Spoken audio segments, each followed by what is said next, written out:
Hey everybody, welcome to Obscurities and Miniatures, and can you take a guess as to what showed up today? I literally had plans on doing something else, but then this showed up and I'm like, oh, I gotta do this instead.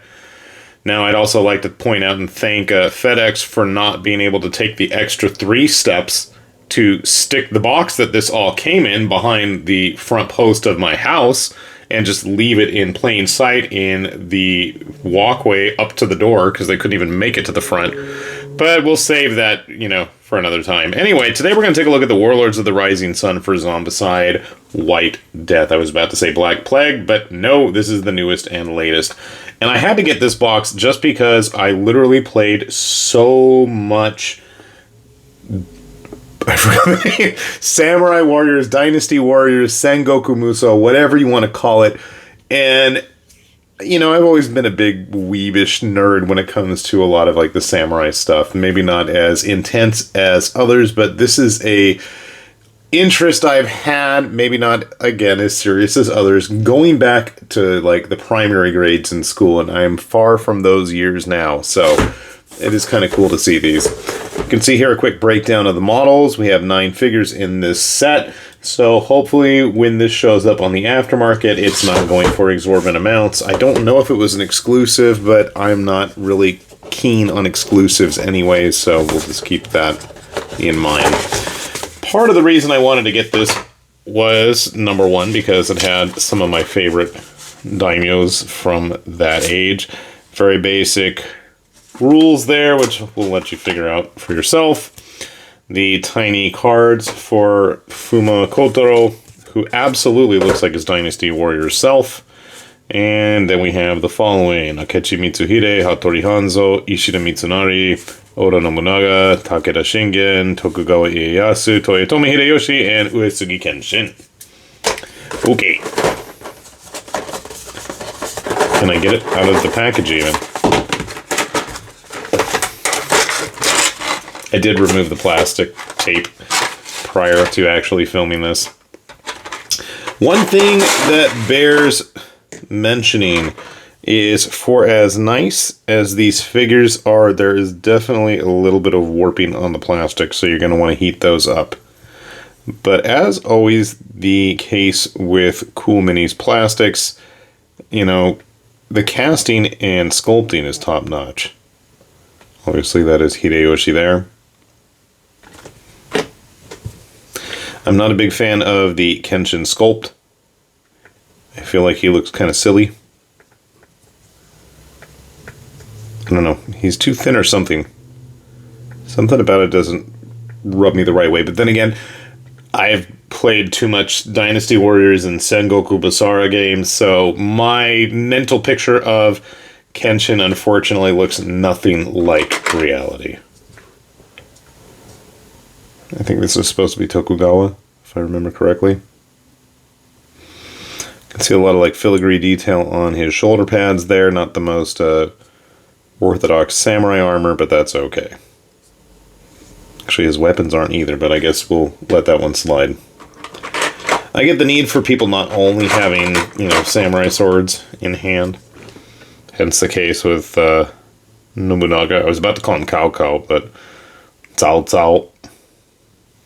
What is it? Koko in Japanese? Anyway, it's totally Nobunaga. But again, now I really want somebody to go and make Sengoku Basara figures for all their craziness. But again, nicely detailed. I mean, even, getting real up close. That's one of the nice things about the Cool Mini stuff. You can catch all those details up close, and they really kind of pop at that level. Not that I'm going to be able to paint them to that degree. Takeda Shingen is a weird figure for me because I feel like nobody ever gets his look right. I never enjoyed him in the Dynasty Warrior Koei games. I vaguely tolerated him in the Sengoku Basara games.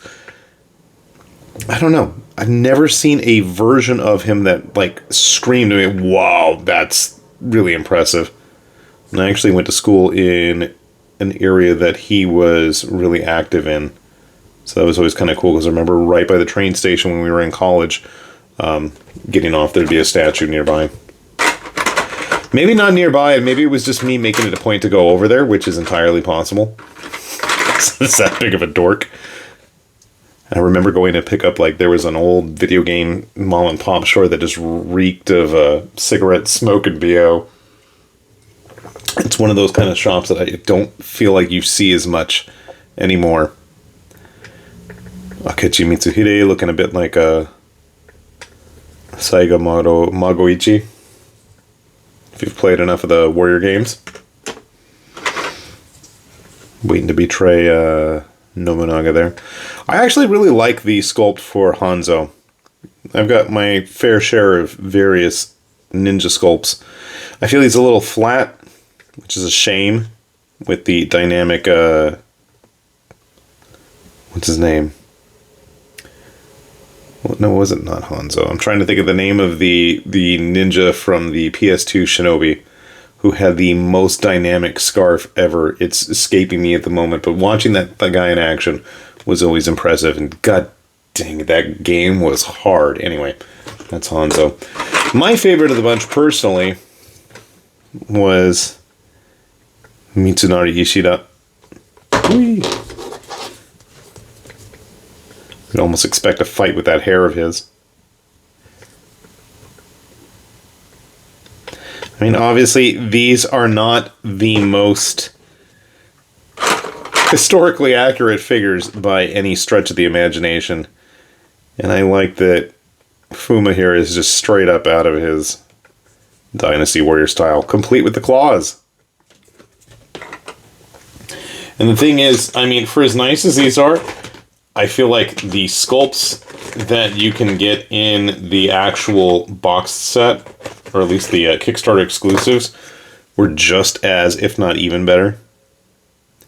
And again, if you've played enough Dynasty Warrior games, these should be very apparent, being Ma Chao here with his golden dragon armor.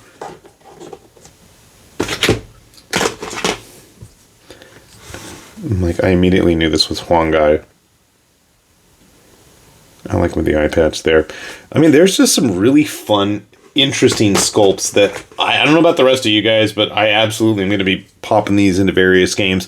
And I've said it before, and I'll say it many times over, but do take a look at Alternative Armies Sengoku Monster Hunter. I feel like it's a really good rule set, and even though it was originally made for their 15mm lineup, which is cool that it exists, but for me, I have so many 28 and 32mm samurai and, you know, now Chinese style figures, it just seems much more applicable, and I've got enough of the monsters to actually back it up. Good old Huang Zong. Another victory for Huang Zong! I've played way too much of those games. Speaking of Saika Magoichi. Looking like you can come out of Undead or Alive here.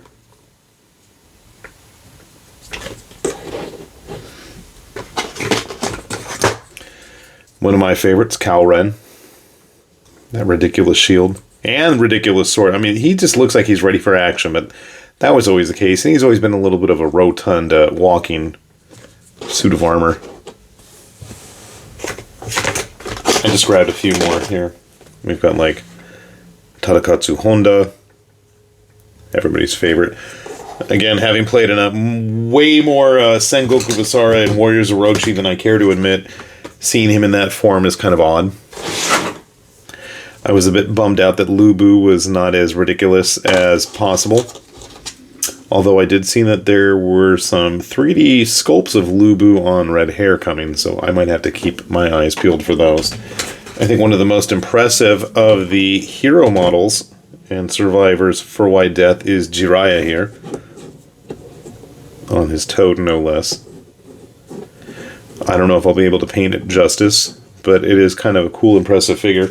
And that's one of the cool things is actually, and the reason I feel like if you didn't get a chance to see any of the Kickstarter exclusive Abominations, they had some really nice ones. And if you play games like Rising Sun, if you wanted to use these as extra Oni or something, this was the Ashura. And they're good-sized figures, too. One of my favorites, Susanoo O. I loved using him in the Warriors Orochi games. The Dogu, which I feel like should have I-beams or something, and just gives me never-ending story vibes for some reason as his eyelids barely open here. And what's cool is I actually got to see some of the actual sculptures. We went and visited the Imperial Museum or wherever it is in it's in Tokyo, isn't it? In Ueno. And then finally, my favorite of the bunch, the large Oni. Was a bit dismayed with the Tengu that they had with his weird shaped base, but then again, the Oni's on just as weird of one. But he is quite the impressive model. So I don't know. If you guys have any interest in these themed models, I'd say snap up these boxes while you can. I know I'm going to be keeping my eyes peeled for a lot of the other expansion sets that I didn't grab at the time. It's funny because for as much as I've pared down my collection of board games, which unfortunately don't really get enough play as it is, Zombicide in one way or another is like one of those evergreen games for us. You know, the rules are fairly simple and straightforward. If you've played it once, you kind of know it enough. It's easy to pick it up and play it again. So I'm looking forward to getting this one on the table. I don't think I'll be getting it on the table before everything is ever painted, but I'm certainly going to be giving some of this stuff a try. I really was looking forward to painting these models, and that has not changed now that I have them in front of me. So if you guys haven't had a chance, obviously, do keep your eyes out on the shelves. I know that some of the base games have been out there for months and months, but I'm just happy that mine showed up in my yard on the way to the front door. But yeah, I'm going to give hell to FedEx over that. But anyways, that's enough of that. So with that said then, this has been Lord Tamberlane with Obscurities and Miniatures saying thanks for watching, and we will see you back here soon. Bye-bye.